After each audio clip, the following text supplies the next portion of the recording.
riwayat Al-Bukhari. Dan ini seperti biasa dari dulu dalam kurung itu tahun lahir dan tahun wafat. 194 lahir, 256 itu wafat. Karena Nabi sallallahu alaihi wasallam yu'awidul Hasan wal Husain wa yaqulu inna abakuma kana yu'awidu biha Ismail wa Ishaq a'udzu bi kalimatillahi tammah min kulli syaitonin wa hamatin wa min kulli ainin lamah. Adalah Rasulullah Shallallahu Alaihi Wasallam berlindung untuk Hasan dan Husain. Jadi kalau ibu-ibu bapak-bapak sekarang mempelajari nurutan Rasul, doanya untuk incup. Pak Gunawan mau anak kadei. Jadi itu doanya untuk incu. Sama saya juga mau anak-anak. Tapi kan incu nama masih. Incu. Walaupun incu sudah masuk perguruan tinggi 2. Ya. Jadi Yu'awidul Hasan dan Husain, mendoakan Hasan dan Husain. Wa yaqulu inna abakuma, dan dia mengatakan sesungguhnya ayahmu karena yu'awidu, berlindung biha, dengan itu Ismail dan Ishak. Itu kalau kepada Ismail dan Ishak berarti Ibrahim, Nabi Ibrahim alaihissalam. A'udzu bi kalimatillahi tammah, aku berlindung dengan kalimah Allah yang sempurna, min kulli syaitonin wa hamatin wa min kulli ainin lamah. Dan ternyata kalau kita temukan di masyarakat, mun bayi lahir teh kan ngiring minyak doa teh. Sanes a'udzu bi kalimatillahi tammah min kulli syaitonin wa hamatin min kulli ainin lamah. Banyak doa yang populer di masyarakat tapi sumbernya sulit dicari. Kalau ditinjau dari sudut hadis.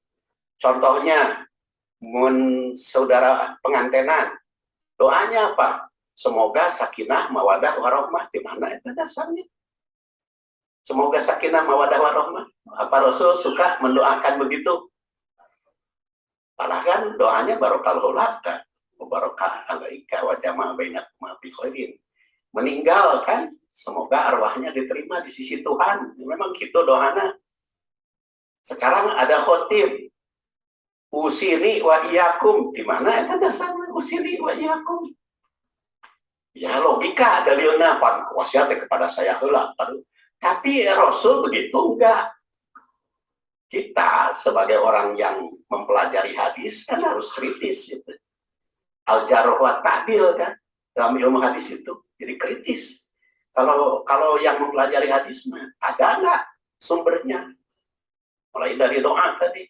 Semoga sakinah mawadah warahmah, bahkan disingkat samawa.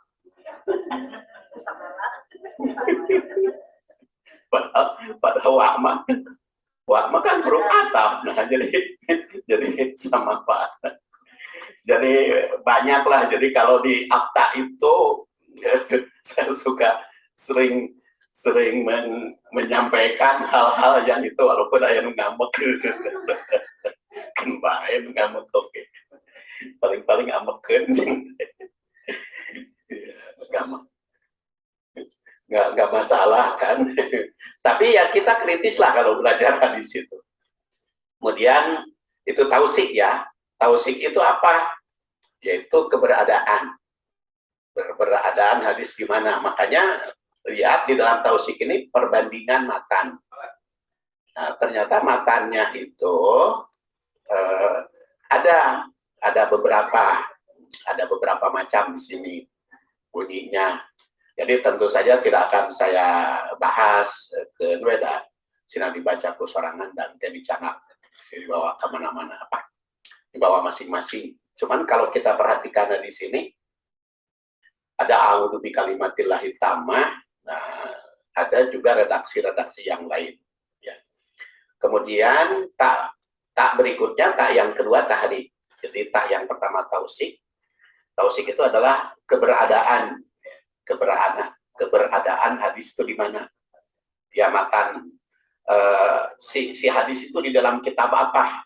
Itu penelitiannya di Tausik. Makanya banyak hadis populer di masyarakat, tetapi ditinjau dari Tausik tidak ada. Ya sangat populer mah komo zaman ayeuna itu jihad paling besar adalah memerangi hawa nafsu kan gitu. Itu tausiknya di mana? Nggak ada itu dalam kitab hadis. Tidak akan ditemukan itu jihad paling besar memerangi hawa nafsu. Karena jihad yang paling besar mah memperbaiki pemerintah kan. Yaitu qaulu hakim inda sultanin jair itu kata riwayat Ibnu Majah, Muhammad namanya Ibnu Majah. Jadi qaulu hakim inda sultanin jair. Jadi itu memperbaiki pemerintah itu yang namanya jihad yang paling besar, bukan memerangi hawa nafsu. Kalau memerangi hawa nafsu berarti kan tidak ada peperangan di dalam jihad. Kan memerangi hawa nafsu kan peperangan. Ini banyak hadis-hadis, makanya tahrij itu perlu. Di sini tahrij sudah saya sampaikan beberapa contoh di dalam tahrijnya. Kemudian khas masing-masingnya ada di sini. Itu kekhasannya sahabat yang meriwayatkan hadis ini adalah ada Ibnu Majah yang lahir 3 sebelum hijrah, wafat 68, kemudian Sa'id bin Jubair dan seterusnya. Itu adalah tahrij. Ya. Sanadnya di sini saya sampaikan riwayatnya. Ya. Kemudian tak berikutnya adalah setelah tahrij itu tarikh hadis. Yang ketiga, tarikh hadis. Seperti tersurat di dalam redaksi matan hadis mengisahkan bahwa kelahiran Hasan itu 15 Ramadan tahun 3 Hijri. Dan kelahiran Husain 3 Syaban tahun keempat. Jadi antara Hasan dan Husain itu umurnya beda 1 tahun. Tapi kan suka disatukan. Hasan dan Husain, padahal itu beda 1 tahun. Jadi Siti Fatimah teh tunji. Ya, tahun hiji. Tapi kan Al-Islam mah bagus nama mengisyaratkan punya anak itu bukan tunji, tapi minimal 2 tahun jaraknya antara anak yang pertama dengan anak yang kedua, bahkan bukan 2 tahun, 30 bulan. Yaitu dalam surat Al-Ahqaf ayat 15. Amluhu wa fisaluhu salasuna syahron. Mengandung dan menyusui 30 bulan. Jadi Bapak dan Ibu kalau menasehati anak cucu dan jamaah, diusahakan kelahiran antara anak pertama kedua teh minimal jaraknya 30 bulan, 2 tahun setengah, 30 bulan itu jaraknya. Jadi kalau ada yang menikah umur 25 tahun, berarti kan hamil itu sampai 35 perempuan itu, berarti 10 tahun.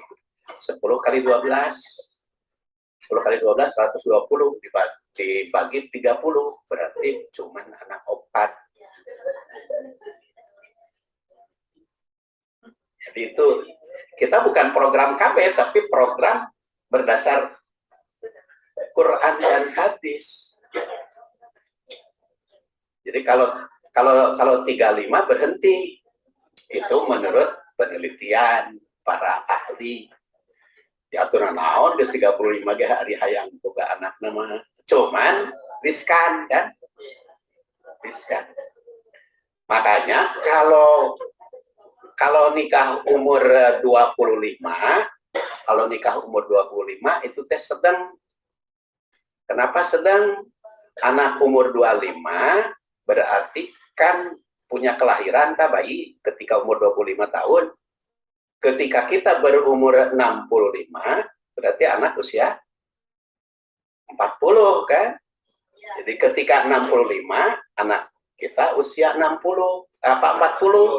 Sedangkan dalam surat Al-Ahzab, usia 40 anak wajib membiayai orang tua.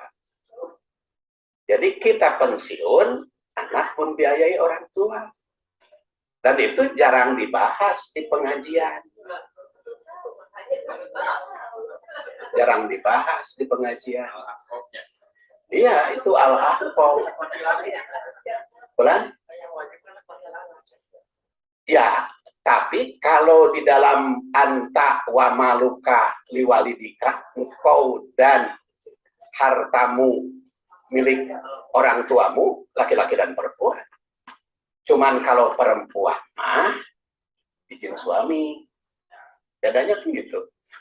Tapi anak laki-laki maupun anak perempuan kan wajib menyantuni orang tua ketika berusia 40 tahun. Hari orang makan lain. Begitu anak berusia 40 tahun minta warisan kan? Kita pensiun bagi-bagi waris. Kita pensiun bagi-bagi waris, penyaho, umurnya masih panjang, ripuh. Makanya itu 15 al-ahqaf. Tuh, maka itu ada buku yang saya bahas kemarin di bapak-bapak ibu-ibu yang di atas 82. Itu judulnya Usia Senior Lebih Indah Dibanding Usia Junior. Kajian surat Ad-Duha. Itu 40 halaman ya. Kajian surat Ad-Duha itu sudah ada tadi dibagikan. Nah, itu kan banyak program-program yang begitu tidak terbahas. Sekarang kan ibu-ibu, bapak-bapak kan jadi ustadz. Mangalah, tolonglah bahas hal-hal yang demikian, karena banyak di masyarakat itu hari sholat ketinggalan mengarasa dosa, tapi hari kewajiban negara itu kekolot dengan rasa dosa. Nah, kitalah yang bertanggung jawab. Jadi kembali ke tadi tarik hadis, Rasulullah SAW itu memang karena tidak punya anak urusan, maka Hasan dan Husain diurus oleh Rasulullah SAW. Jadi boleh ya. Kemudian berikutnya saya mau langsung cepet singkat. Berikutnya adalah tashih hadis. Hadis ini diriwayatkan oleh 5 muhaddis dari 7 ulama populer dalam bidang hadis. Sengaja dari 7 ini, bukan dari seluruh ahli hadis. Dari 7 ahli hadis, itu 5 ahli hadis yang meriwayatkan. Karena hadis ini diriwayatkan oleh Bukhari, maka kesahihannya tidak diragukan lagi. Karena kata Ibnu Hajar al-Asqalani yang wafat tahun 852, kalau Bukhari sudah meriwayatkan, maka hasil penelitian sudah sahih. Pokoknya kalau sudah diriwayatkan oleh Bukhari, dijamin. Karena pernah berusaha orang itu ingin melemahkan Bukhari, nggak dapat ya. Jadi selalu yang diriwayatkan oleh Bukhari itu pasti sahih. Kemudian berikutnya yaitu tahlilus sarah. Itu tarikh yang ke-5. Nanti yang ke-6 kan takwil, yang ke-7 tatbik. Yang ke-5 tahlilus sarah. Karena Nabi Sallallahu Alaihi Wasallam ini kalimat sebagai ucapan Ibnu Abbas. Ibnu Abbas itu adalah saudara sepupu Rasul ya, karena putra Abbas. Dan Ibnu Abbas itu sahabat yang didoakan oleh Rasul. Allahumma faqihu fiddin wa'allimhu ta'wil. Allahumma faqihu fiddin wa'allimhu ta'wil. Ibnu Abbas itu sahabat yang paling sering dipuji oleh almarhum Pak Nasir Hadi. Ada yang ingat Pak Nasir Hadi? Nasir Hadi. Iya, itu kan yang saya jadi asistennya itu, ya, Pak Nasir Hadi. Kan dosen pembina saya itu Pak Rusad, Pak Nasir Hadi, Pak Iping, Pak Hambali, dan Pak Uca.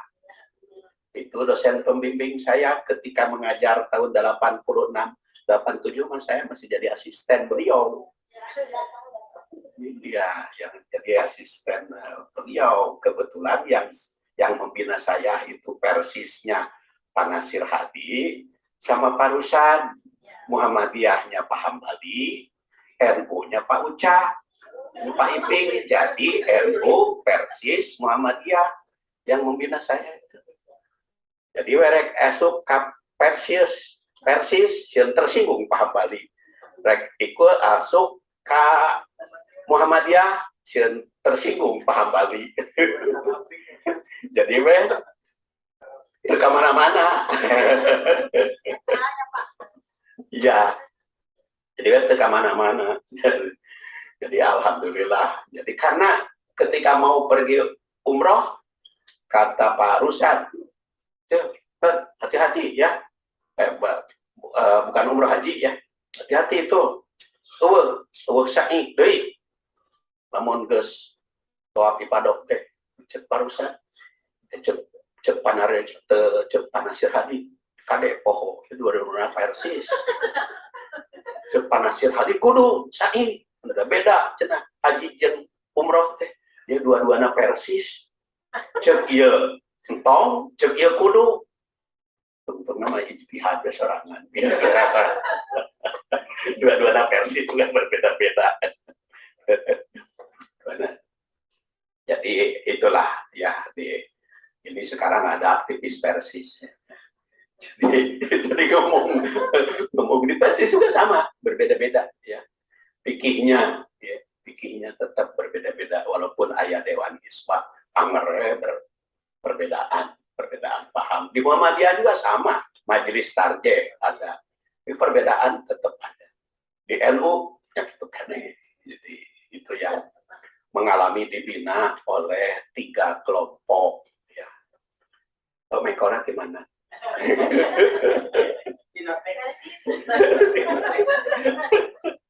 Jadi tadi Pak Nasir Hadi, ya Pak Nasir Hadi suka paling sering memuji Ibnu Abbas, Pak Nasir Hadi itu. Kalau Muhammadiyah kan sering memujinya Aisyah gitu, karena ada Aisyah. ada Aisyah. Jadi banyak kan kalau hadis begitu. Jadi ketika tausik antara persis dengan Muhammadiyah itu bedanya di situ. Kalau Muhammadiyah karena ini Aisyah itu diakui lebih kuat hadisnya karena itu paling banyak bergaul dengan Rasul. Tapi kalau di persis Pak Nasir Hadi itu lebih banyak ke Ibnu Abbas. Karena Ibnu Abbas itu didoakan Allahumma faqih fiddin oleh Rasulullah wa alim ta'wil. Jadi walaupun sama-sama berlandasan kepada hadis, perbedaannya tetap ada. Jadi penilaiannya salah satu contoh kan di Muhammadiyah sampai sekarang sholat Id dan takbirnya satu kali aja tidak ada 75 di Muhammadiyah itu takbir sholat Id. Kalau persis dan NU kan 75. Jadi kalau perbedaan sampai sekarang bukan tanggal hari Lebaran sama Sarua tanggal 1 Syawal, cuma harinya beda. Dibagi. Nah, kemudian Hasan dan Husain tadi ya, jadi doanya kepada Hasan dan Husain. Wa yaqulu, dan beliau bersabda, inna abakuma kana yu'awidu biha Ismail wa Ishaq. Jadi kata Ibnu Abbas, Rasul itu bersabda, sungguhnya ayah moyang. Jadi kalau bahasa Arab mah ayah moyang. Kalau bahasa Sunda, nenek moyang. Karena di sini abakuma. ayah moyang. Jadi istilah itu bisa timbul permasalahan karena bapak moyang. Antara bahasa Arab dengan bahasa Indonesia, bahasa Sunda itu berbeda-beda implikasi ya, karena istilah seperti hati ya, kan di dalam bahasa Indonesia hati berpikir itu kan dengan otak ya, berpikir karena otak kan, tapi kan kata Quran mah qulubun yafqahuna biha, berpikir itu dengan hati bukan dengan otak. Jadi ala dohri qalbi itu ya. Tapi bahasa Indonesia makan bukan di luar hati, di luar kepala kan. Tapi kan bahasa Arab mah ala dohri qalbi, di luar hati. Jadi, itu implikasinya. Makanya saya kirim kemarin di YouTube tentang macam-macam terjemah. Penasiati Borko. Terjemahnya itu ternyata sampai 7 macam terjemah. Dan itu sudah saya kutip di dalam percikan mutiara Al-Quran. An-Nazi'at itu ada salah satu buku manga yang mendapatkan Canaka Bumi contohnya. An-Nazi'at. Dan itu memberikan gambaran bahwa Rasulullah SAW menyebut di dalam kehidupan keluarga, contoh itu ada 2 membangun keluarga, yaitu Nabi Ibrahim, Ismail dan Ishak, serta beliau sendiri, Rasul. Dan memang di dalam Quran yang menjadi uswatun hasanah itu kan 2 Nabi itu. Yaitu Rasul, laqad kana lakum fi Rasulillah uswatun hasanah, dan Ibrahim sebagai uswah hasanah. Dan di sini digambarkan, dan saya menarik, yang paling menarik, Ibrahim itu dia bisa membangun negara mulai dari masjid dua-duanya, yaitu Baladun Amin dan Aqsa. Baladun Amin itu dengan Ismail dan Aqsa itu dengan Ishak. Dari 2 orang itu bisa membangun negara. Dan ternyata banyak contoh membangun negara dari 2 orang. Romawi, yang asalnya kerajaan Romawi jadi republik, jadi kaisar. Itu 2 orang. Romulus dan Romaus, 2 orang mendirikan Roma. Kemudian ya tadi Ibrahim ya, yaitu Ishak dengan Ismail, jadi membangun dunia dari 2 orang. Dan ternyata yang paling baru adalah Saudi Arabia sekarang menjadi Al-Mamlakah Al-Arabiyah As-Saudiyah, kerajaan Arab milik Saud. Itu cuma 2 orang yang mendirinya, yaitu Abdurrahman bin Saud dan Abdullah bin Wahab. Jadi dua orang. Abdurrahman bin Saud itu militer, Abdullah bin Wahab kiai. Jadi dua orang jadi negara sekarang Saudi Arabia. Jadi banyak itu. Makanya kalau ibu bapak-bapak mengkader anak cucu dari 2 orang bisa hebat. Makanya Rasul mencontohkan Ibrahim, sehingga Isra juga dari Masjidil Haram ke Masjidil Aqsa. Contoh ya. Kemudian selanjutnya Masjidil Haram dan Masjidil Aqsa itu jelas didirikan oleh Nabi Ibrahim. Masjidnya yang didirikan oleh Nabi Ibrahim. Ini bantahan ke Cak Nur. Kata Cak Nur katanya kan Masjidil Aqsa didirikan oleh Sulaiman, Yahudi. Ternyata kalau kita perhatikan hadis itu Nabi Ibrahim, Masjidil Haram maupun Masjidil Aqsa. Tapi kalau Ka'bah mah didirikan sebelum Masjidil Haram. Ka'bah nama sejak zaman Nabi Adam, kan makanya Nabi Ibrahim juga berdoa, Rabbana inni askantu min dzurriyyati biwadin ghairi dzar'in inda baitikal muharram. Jadi sudah ada Nabi Ibrahim masuk itu, sudah ada Al-Haram. Tapi yang mendirikan masjidnya itu sendiri Ibrahim. Dan itu Rasul ditanya oleh Abu Dar Al-Ghifari. Di sini dikatakan, ayu masjid wudi'a fil ard awalu ma wudi'a fil ard awalu. Masjid apa yang paling pertama dibangun? Maka Rasul menjawab Al-Masjidil Haram. Summa ayun. Kemudian apa? Rasul menjawab Al-Masjidil Aqsa. Kan bainahuma, berapa jarak antara Masjidil Haram dan Masjidil Aqsa? Rasul menjawab arbaun sana, 40 tahun. Jelas, nah Masjidil Haram dan Masjidil Aqsa. Dan Masjidil Aqsa itu dijadikan tempat Isra Rasul. Mulai dari Masjidil Haram ke Masjidil Aqsa. Berarti Isra Rasul teh mau menguasai dunia. Hanya dari Masjidil Haram ke Masjidil Aqsa.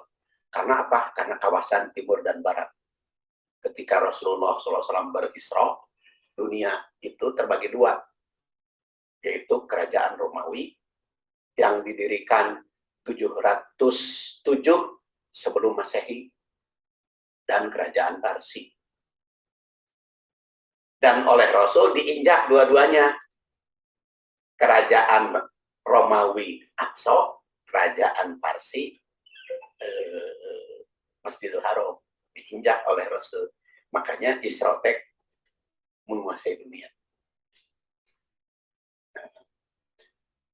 Itu tentang Ibrahim, Ismail, Ishak. Tentu saja masih banyak. Ya.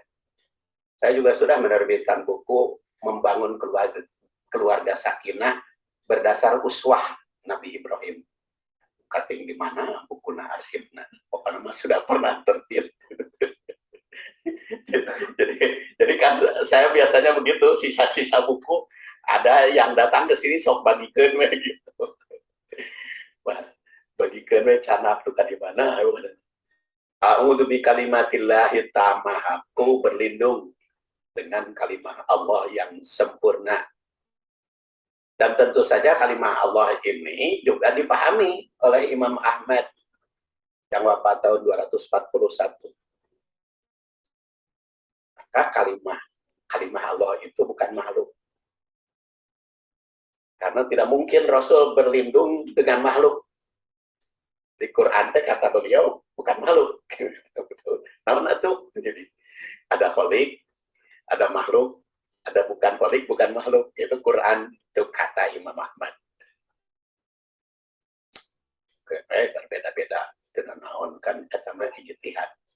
Tapi di sini dikatakan kan la mubaddila li kalimatihi wa huwas samiul alim. Min kulli syaitonin. Jadi berlindungnya dari segala setan. Kenapa pakai segala? Karena setan itu ada makhluk ungkelekan, ada makhluk halus. Ada kan di buku SMA mah, apa itu setan? Sebutkan, setan adalah makhluk halus yang selalu menggoda manusia. Perlu dikoreksi ya, buku SLH makhluk halus. Padahal kalau di dalam di sini kan ada syayatinul ins wal jin. Ada setan jin, ada setan manusia. Harus ada koreksi. Kulli syaiton. Wahamatin. Hamatin. Dan dari hewan yang berbisa. Adalah syaiton lama, ada wahamatin. Ya. Kemudian dari hewan yang berbisa. Wa min kulli ainin lama, dan dari segala pandangan yang berbahaya. Ada juga sekarang muncul penyakit uyun. Itu katain dari sini, itu katain bukan.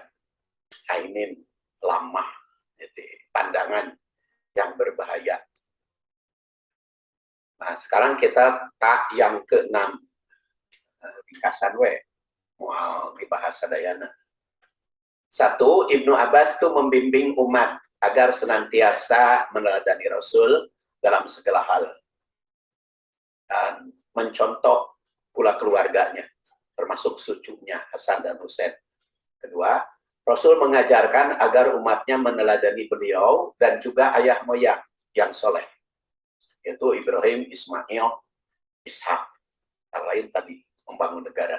Tiga, disebutkan Ismail dan Ishak memberikan gambaran bahwa Islam itu mencakup seluruh lapisan masyarakat.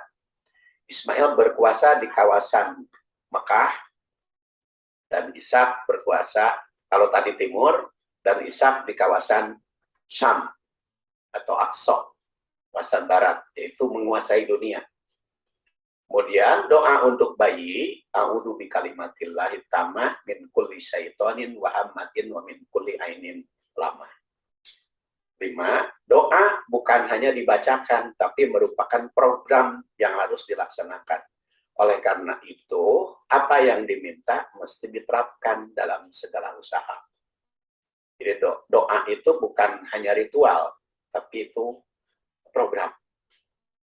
T yang ketujuh, tatbik. Ini G ya, bukan D. Tatbik. Keluarga Rasul menjadi teladan bagi umatnya, oleh karena itu jadikan sebagai uswah hasanah.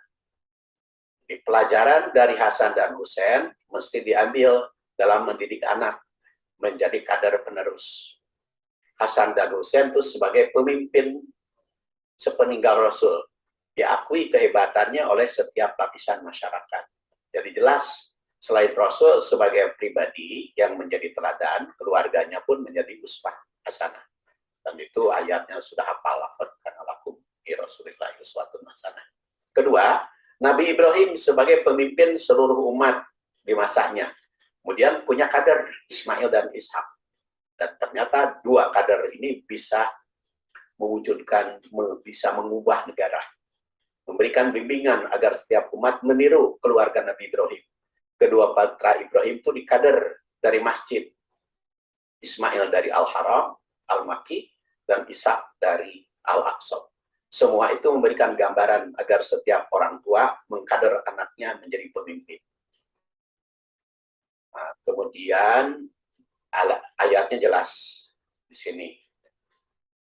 Qad kanat lakum uswatun hasanah fi Ibrahim. Ini langsung. Ketiga, kalimat awal yang didengarkan kepada bayi itu kalimat thayyibah. Adan mah bukan hadis. Karena hadis dhaif yang mengatakan adan dan qomat. Itu Imam Ghazali yang mengajarkan adan dan qomat. Imam Ghazali itu siapa? Itu ulama lahir 450, wafat 505. Jadi cuma 55 tahun Imam Ghazali teh umurna. Tapi karyanya hebat, cuma 55 tahun. Makanya Bapak Ibu sok karyanya sudah berapa? Imam Syafi'i juga sama, cuma 54 tahun. Lahir tahun 150, wafat tahun 204. Itu 54 tahun Imam Syafi'i. Hebat, ya. Jadi kalimat apa? Umat-umat terdahulu banyak orang-orang yang hebat. Tadi Imam Ghazali yang mengajarkan adan, tapi bukan mesti adan.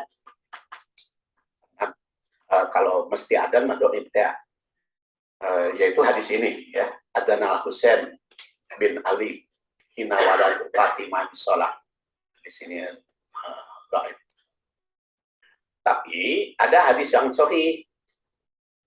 Itu Ikrimah iftahu ala sibyanikum awwala kalimah la ilaha illallah. Jadi kalimah tauhid itu diajarkan. Tekulu ada naon wae, nu penting kalimah tauhid. Keempat, segala setan mesti dijauhi dari bayi, baik setan jin maupun manusia. Ini memberikan didikan agar orang tua menjauh bayinya dari segala gangguan. Jadi sejak lahir bayi itu harus dilindungi dan bahayanya dari bahayanya. Kemudian perlindungan dari hewan berbisa, kan bisa saja sekarang ada COVID, ada flu monyet bukan flu, flu burung, flu monyet, bukan monyet, bukan flu, cacar monyet, banyak. Ya, flu burung, terus COVID. Kan ada dalil ETT, barang siapa yang rajin ke masjid akan bebas dari taun. Itu teh hadis dhaif. Hadis yang sahih mah siapapun taun itu tidak pilih bulu. Ya, takhamur wa Allahumma Rabbana smun ibal ba'si adi bilsa, itu doa bil ba'sa, tapi kesembuhannya program. Buktinya kiai-kiai juga ustaz-ustaz banyak yang terkena COVID. Jadi itu kaitan dengan, kalau masalah COVID mah kaitan dengan ikhtiari. Kaitan dengan ikhtiari, bukan karena sholat berjamaah. Kan pamitah dia rajin berjamaah, kena. Terus yang ustaz-ustaz itu kan Pak Tian kena, Pak Aam kena, saya juga kena, kakak saya juga sampai dirawat. Kurang kumaha sholat berjamaah, jadi itu makanya hadis dhaif jangan dipakai oleh kita. Itu berbahaya kan kalau ustaz kan gitu dalam ceramah sampai mengatakan demikian. Terus perlindungan hewan berbisa tetap dilaksanakan. Kemudian celaan manusia atau pandangan itu harus dihindari. Jadi ucapan manusia. Kemudian orang tua mesti berusaha membentengi anak. Ya. Itu kemudian 8 penyakit yang mesti dicegah, vaksin, diobati sendiri, itu sifatnya fisik dan non fisik. Kemudian perlindungan sejak bayi yang dilahirkan, terus sebagai program. Itulah bapak-bapak dan ibu-ibu, selanjutnya maka berdialog, mudah-mudahan ada guna dan manfaatnya. Ada 1/4 jam sampai setengah 12, karena nanti setelah setengah 12 ada program makan dari ibu. Saya tutup dulu. Subhanakallahumma wa bihamdik, asyhadu an la ilaha illa anta, astaghfiruka wa atubu ilaik. Assalamualaikum warahmatullahi wabarakatuh.